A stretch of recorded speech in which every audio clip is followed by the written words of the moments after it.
Welcome dreamers. Ready to relax and unwind?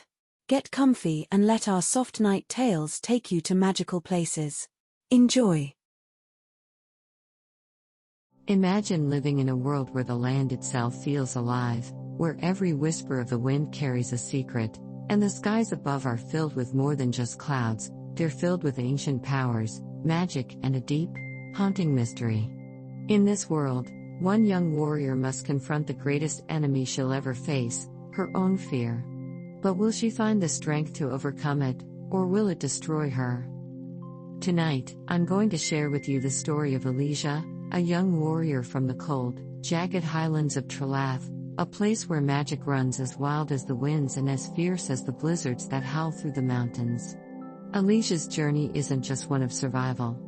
It's a story of self-discovery, of facing the darkness inside her and finding a power that she never believed she could control. But the question is, how can you face the storm inside you when you're not even sure if you're strong enough to stand against it? Let's find out. Elysia was born into the Silverfang clan, one of the most respected families in Trelath.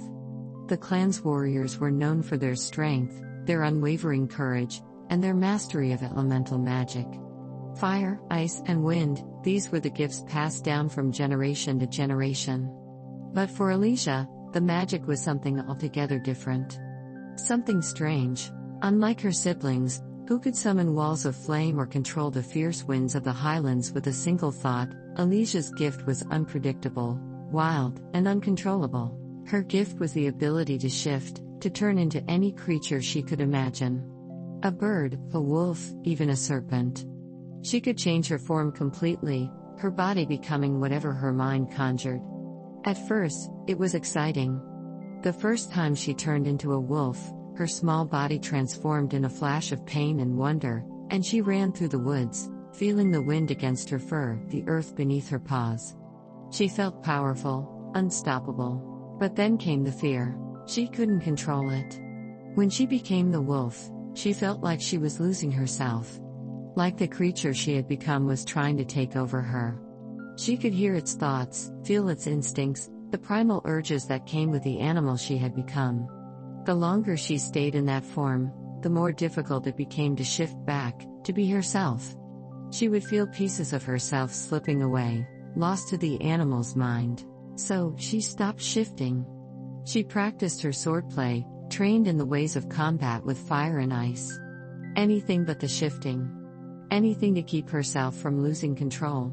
And yet, the gift was always there, lurking in the corners of her mind. It wasn't just a gift, though. It was a curse, and Elysia knew it. Her parents, both skilled warriors, had long since given up trying to understand her fear. They were proud of their children, of their strength. They'd raised her to be a warrior, to face every challenge head-on. But this was different. This was something Elysia couldn't talk to them about. They couldn't understand how it felt to lose yourself in the magic, to not know where your own thoughts ended, and the creatures began. The Yornakai, the shadow creatures that roamed the southern wastes, had long been a threat to the highlands. They preyed on fear, on weakness, and they were drawn to places of darkness. Elysia knew it was only a matter of time before the Yornakai would sense her fear, and when they did, there would be no hiding from them. She had to face this fear. She had to find a way to control her gift. But where could she go? Who could help her? One evening, as the moon hung low over the snow-covered mountains, Elysia made a decision. She would go to the Temple of Arya, a place that had been abandoned for centuries. Her parents had spoken of it in hushed tones, calling it a place of old magic, magic that had once been used by the first Silverfangs to protect the land from the Yornakai. It was said that the temple held secrets, secrets that might help a warrior unlock the true potential of their gift. She packed a small satchel, just enough to last her for the journey, dried meat, water skins, a bedroll, and a dagger for protection. Elysia knew this trip wouldn't be easy. The path to the temple was treacherous, winding through the frozen valleys and the jagged mountain passes that no one had dared to travel in years. The winds in the highlands were brutal, and the storms could strike without warning. But she had no choice. With a final glance at the keep where her family slept, Elysia set off into the night, her heart heavy with the weight of her decision.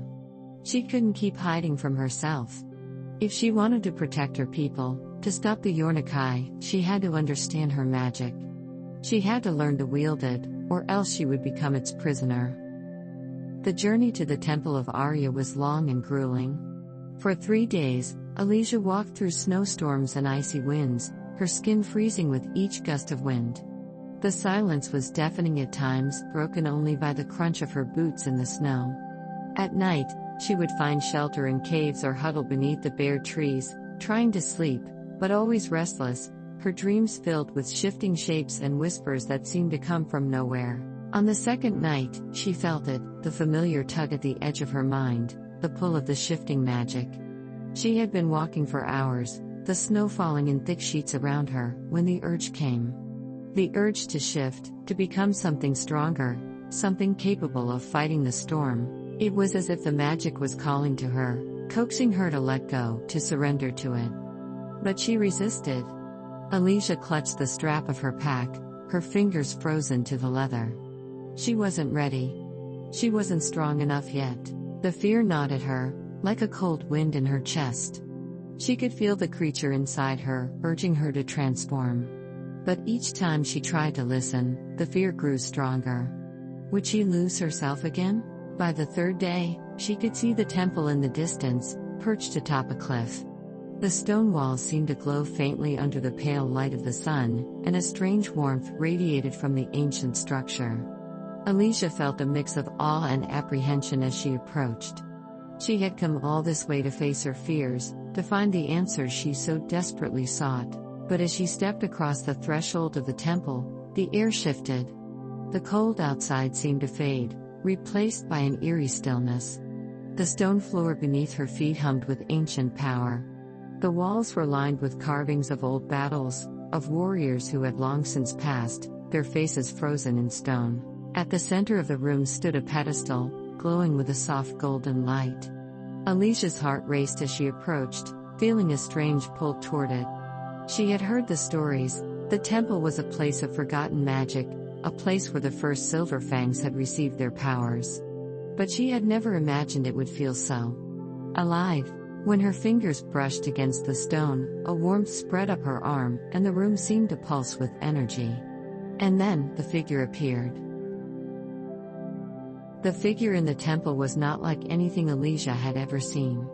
It was an ethereal being, radiating light like the sun itself. Its form was not solid but shimmering, its shape shifting as if made from the very air around it. Elysia stood frozen, staring in awe at the being that stood before her. "You seek answers," the figure said, its voice soft but filled with ancient wisdom. "But you have already found them, Elysia. The truth has always been inside you." Elysia's breath caught in her throat. "What do you mean?" she asked, her voice barely a whisper. "The magic you fear," the figure continued, "is not your enemy. It is a part of you. A gift. But gifts must be understood. You have been running from it, afraid of what you might become. But you will never control it until you accept it." Elysia felt a tear slip down her cheek. For the first time, the weight of her fears began to lift. She had spent so long trying to fight the magic, trying to control it, but all she had done was push it away. The figure stepped forward, its light growing brighter. "You are not broken, Elysia. You are more than the sum of your fears. Embrace who you are, and you will find the power you seek." With trembling hands, Elysia closed her eyes, taking a deep breath. She could feel the magic stirring inside her, not as a force to be feared, but as a part of her. The darkness that had haunted her for so long began to fade, replaced by a deep sense of peace. She was no longer afraid. Elysia returned to her clan, not as the fearful girl who had left, but as a warrior who had finally embraced her true self. The Yornikai came soon after, their shadows creeping across the land. But this time, Elysia wasn't afraid. She called upon her magic. She shifted into the form of a great serpent, her body massive and powerful, her scales glimmering in the sunlight. The Yornikai didn't stand a chance. She had faced her fears and found strength in them. And in doing so, she had unlocked the true power of her gift. If Elysia's journey inspired you, Don't forget to subscribe for more stories of self-discovery and courage. You never know where your own path will take you.